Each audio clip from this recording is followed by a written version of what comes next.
राधे राधे भगवान, आपके चरणों में कोटि कोटि प्रणाम। महाराज जी, मेरे बचपन से हमारे घर में मांस पकता था और बचपन से ही मैं भी मांस का सेवन करता, परंतु विगत एक वर्ष से मुझे आपके श्री वचन सुनने का सौभाग्य प्राप्त हुआ और पिछले 6 महीने से मैंने मांस खाना छोड़ दिया और हमारे घर में भी मांस नहीं बनता। गुरुदेव, आपका सत्संग सुनने के पश्चात अर्थ से भी मोह थोड़ा कम हो रहा है, पर कुछ मित्रों से इस विषय पर चर्चा की तो उन सबका मानना है कि आज के दौर में इस पैसा ही सब कुछ है, और वो तो इस पर स्त्री संबंध को भी गलत नहीं मानते कि सब लोग शादीशुदा हैं। एक हम श्री जी तुम्हें के आशीर्वाद। हाँ सुन, एक हम तुम्हें कथा सुना रहे हैं, फिर इसका उत्तर देंगे हम। ब्रह्मा जी के 4 पुत्र हैं, प्रकट हुए सतयुग, त्रेता, द्वापर और कलयुग। ब्रह्मा जी ने संपूर्ण भुवनों का निर्माण किया है, क्योंकि सृष्टि रचना का कार्य ब्रह्मा जी को है।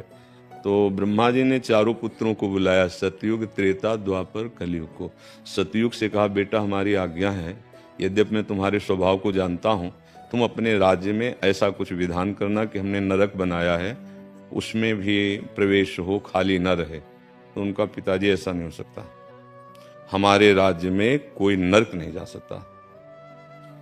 द्वापर से त्रेता से कहा, त्रेता ने कहा हम अपने बड़े भाई का अनुगमन करेंगे पिताश्री। द्वापर की तरफ देखे, बोले आपको निराश नहीं करेंगे, प्रयास करेंगे। कलयुग से कहा तो कहा, पिताजी जैसे बड़े भाई ने कहा हमारे राज्य में कोई नरक नहीं जाएगा, ऐसे हम आपको वचन देते हैं कि हमारे राज्य में कोई बिरले बच जाए तो स्वर्ग या भगवत प्राप्ति करें, सीधे सबको नरक भेजेंगे। समझ रहे हो ना? हाँ, अब तुम्हारे प्रश्न का उत्तर दे रहे हैं। हम कलयुगी प्राणी केवल इसी की प्रधानता रखते हैं, जहां शास्त्र आज्ञा करता है उसको रौंदने वाले इन मूढ़, जिनकी मूढ़ता बढ़ी हुई है, इन मूर्खों की बातें प्रमाणित थोड़ी है। अब इनकी जो दुर्गति होगी वही तो है जो कह रहे नहीं कुछ नहीं, पाप नहीं है, मनोरंजन है। समय आएगा, समय मैं आएगा। कहता हूँ भगवान से डरो, लेकिन हाँ, नहीं किसी को समझाओ मत, आप समझ जाओ प्यारे। ये राक्षस बुद्धि वाले तुम्हारी समझ में, जो तुम्हारी द्वारा बंद, ये दैवी शक्तियां हैं, केवल भगवान की सृष्टि की सृजन के लिए तुम्हारी अर्धांगिनी बनी हुई है, तुम्हारी बेटी बनी हुई है, तुम्हारी माँ बनी हुई, तुम्हारी बहन बनी हुई। एक जो girl friend, boy friend, live in relation, ये जो सब गंदी बातें चली है ना, ये धर्म की धज्जियां उड़ा रहे हैं। महाराज जी शादीशुदा लोग हैं वो, फिर भी आप ऐसे करते हो तो पाप है ना वो। अरे भाई, हम कह रहे अपनी पाणी ग्रहण की हुई पत्नी के सिवा कहीं भी गंदी दृष्टि नहीं रखनी चाहिए। अब क्या है, इन विषयों पर हम नहीं जाना चाहते, हम केवल प्रभु की चर्चा करना चाहते हैं, और हम इसलिए थोड़ा इस विषय पर उतर जाते हैं कि अब आप ही लोग तो प्रभु के मार्ग में चलोगे, तो अगर आप ये बात नहीं समझोगे कि गलत है, निश्चित समझ लो, चाहे स्त्री हो या पुरुष, जो धर्म विरुद्ध आचरण करेगा उसको भोग भोगना ही पड़ेगा, अवश्य में भोक्तव्यम। जितने भी तुम कर्म कर रहे हो ये नष्ट नहीं हो रहे, ये जमा हो रहे हैं, ये तुम्हारे नष्ट करने के लिए अवसर खोज रहे हैं, फिर तुम्हें नष्ट करेंगे। देखो, अनंत जीवों, अनंत योनियों में भटकते हुए आज हमें मनुष्य जन्म मिला है। तो जो हमारे पास कर्म पूंजी जमा है गंदी, उसको आग लगा दे, ना कि और कमाई करके गोदाम भर ले। अब ये मूर्खतावश समझा नहीं जाता ना, इसलिए पहली बात तो हम तुम्हें धन्यवाद देते हैं कि आप वाणी सुन करके इस गंदे आचरणों का, गंदे आहार का त्याग कर रहे हैं। पर आप ऐसी आशा मत रखें कि आपके उपदेश से आपके मित्र सुधर जाएंगे, वो आपको भी बिगाड़ने की कोशिश करेंगे। तो अपने को सुरक्षित रखने के लिए हाँ, कुसंग का त्याग करो, उनको सुधारने की भावना तब तुम्हारी दृढ़ होगी जब पहले तुम बहुत अच्छे हो जाओ। तुम अच्छे हो जाओगे ना, फिर तुम्हारे आचरण देख। अच्छा, इसमें यह भी बात है, आप अच्छाई पे शुरू हुई हो, पीछे बुराई रही, उसका फल दुख आएगा, तो घबरा के छोड़ मत देना कि जब से अच्छाई में लगे तब से हमारा सब गड़बड़ होना शुरू हो गया। ऐसा मतलब हो सकता है विधान, क्योंकि मान लो क्रम सुख का चलता रहा, अब पाप कर्म का क्रम आ गया और आपने अच्छाई शुरू कर दी, अब वो क्रम तो भोगना पड़ेगा। तो आपको लगेगा जिस दिन से हमने सब छोड़ा उसी दिन से मुसीबत में फंस गए। ये माया उल्टी बुद्धि सिखाती है भैया। ये माता बहनें ऐसे दृष्टि से जो देखता है, हम फिर बार बार कहते हैं, त्रिभुवन में किसी की ताकत नहीं थी कि रावण को हरा सके, केवल यही दिमाग, यही जो तुम दिमाग बोले ना, मनोरंजन है। तो मंदोदरी छाती पीट के कहती, रहा न को कुल रोवन हारा। केवल इसी बात ने, दुर्योधन महाबली भगवान बलराम जी का चेला था, कोई ऐसी वैसी बात नहीं थी। और भगवान व्यास देव जी के द्वारा प्रकट हुए 100 पुत्र थे, लेकिन द्रौपदी पर गंदी नजर, बड़े भाई की पत्नी पर गंदी नजर, तो क्या हो गया, 100 के 100 बन गए, 100 के 100 बन गए, मिट्टी में मिल गए, और सब महाबली थे।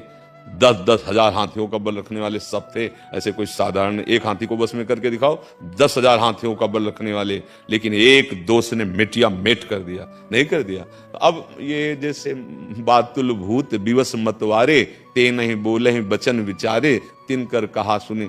भैया आप खुद देखो, गंदे आचरण करके देखो और अच्छे आचरण करके देखो, व्यभिचार करके देखो, ब्रह्मचर्य रह के देखो, सात्विक भोजन करके देखो, राक्षसी भोजन खुद अनुभव करके देखो, भगवान का नाम लेके देखो और संसार के आचरणों को, गंदे आचरणों करके चिंता, शोक, भय, आगामी भय की कल्पना, नाना प्रकार के शोक ये तुम्हारे हृदय को घेर लेंगे। चाहे जितना रुपया जमा कर लो, चाहे जितने तुम बढ़िया मकान बना लो, चाहे जितना भोग सामग्री इकट्ठा कर लो, ये सब बेकार हो जाएगा। एक क्षण में काल एक ऐसा तमाचा मारेगा, सब फैल जाएगा।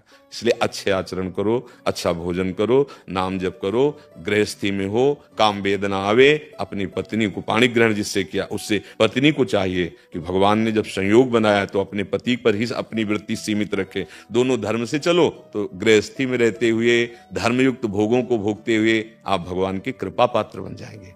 मनुष्य जीवन का केवल इतना ही फल नहीं कि राक्षसों की तरह।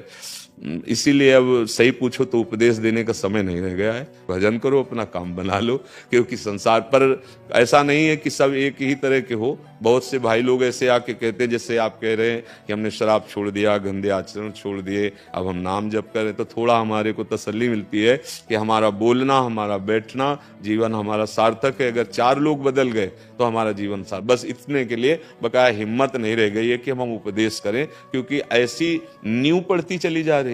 बोलो, बच्चे बच्चियां ऐसी आदतों में फंसते चले। नई अवस्था जहां स्वास्थ्य बनाने की, वहां स्वास्थ्य बिगाड़ा जा रहा है। नशा कोई स्वास्थ्य बनाता है क्या?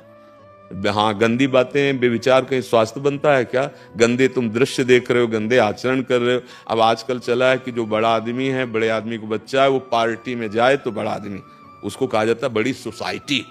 और सोसाइटी में क्या हो रहा है? सब घटिया वाली बात हो रही कि नहीं हो रही? शराब पीना, नाचना गाना, इधर उधर छूना, देखना सुनना, गंदे आचरण, यही तो है ना पार्टी। भला ऐसी पार्टी हो कि बढ़िया सुंदर भोग लगाए भगवान को और सब बैठकर नाम कीर्तन कर। अब हम मानेंगे कि हाँ ये बढ़िया पार्टी हुई, 100 लोगों का भोजन बना, ठाकुर जी का भोग लगा, 10-20 ऐसे रोड में जो भूखे बैठे उनको पवा दिया और आप लोग पाइए और बैठकर कीर्तन कीजिए और आराम से घर जाइए, तो ये हो गई बढ़िया पार्टी। वो पार्टी लद के बेसुध गाड़ी में आ रहे, एक्सीडेंट हो गई पार्टी, खत्म पार्टी। कितने ऐसे घटनाएं हो रही है, देख रहे ना, उठा लेके वो पार्टी और काट कूट पार्टी। अब ये तो तुम समाचार सब सुन ही रहे हो। हमको तो जैसे नए बच्चे जो यहाँ जुड़ते हैं वो जब बता, अब ये स्थिति की टीचर बैठ करके छात्र के साथ मदिरापान कर रहा है। हमारे पास वो विद्यार्थी जो है तो जैसे बताए, हमको ऐसा कैसे हो सकता है, तो गुरु होते हैं। अरे बोले महाराज जी, अब आपका समय हो, ये टीचर ऐसे मेज में रखी है मदिरा और ऐसे छात्र बैठे और वही छात्र उनका प्रिय होगा जो लाएगा। हम कहा अब क्या विद्या हो, अध्ययन होगा क्या? तो ये बहुत समय, हम तो ये कहते हैं जो आए हो सत्संग में बड़े कृपा पात्र हो। भगवान, आज के सत्संग में आपने जैसे बताया भगवत प्राप्ति बहुत आसान है, मेरा संकल्प और दृढ़ हो गया है। बिल्कुल, ये देखो, हमें आप लोगों से किसी से कोई प्रलोभन नहीं है। अगर कोई और चाह होती तो हम तुमको सत्य कह रहे हैं, हम जबान नहीं खोलते और एकांत नहीं छोड़ते। एक चाह पैदा हो गई है कि अब हमारा आखिरी समय है, क्योंकि किडनी फेल है, कभी भी ठाकुर जी ट्रांसफर कर सकते हैं। अब जो कुछ गुरु से मिला है और जो कुछ जिंदगी में अनुभव हुआ है, तो हमने समाज का अन्न खाया है, समाज का वस्त्र पहना है। अब जो पकड़ पाओ ना पकड़ पाओ। भगवान, आपका दर्शन कर लिया, अब तो लगता है अब को तो नाचना चाहिए। हम इसीलिए केवल बोलते हैं भैया कि आपका जीवन बदल जाए, और हम सत्य कहते हैं। अगर आप श्रद्धा से स्वीकार कर लोगे तो ये प्रवचन नहीं है, भूत की तरह तुम्हारे ऊपर वचन चढ़ जाएंगे, क्योंकि हम वही बोलते हैं जो गुरु कृपा से यहाँ है, नहीं तो फिर नहीं। और तो वचन जो है ना वो चढ़ जाएंगे तुम्हारे ऊपर, जब जाओगे तो गूंज जाएगा तुम्हारे दिमाग में।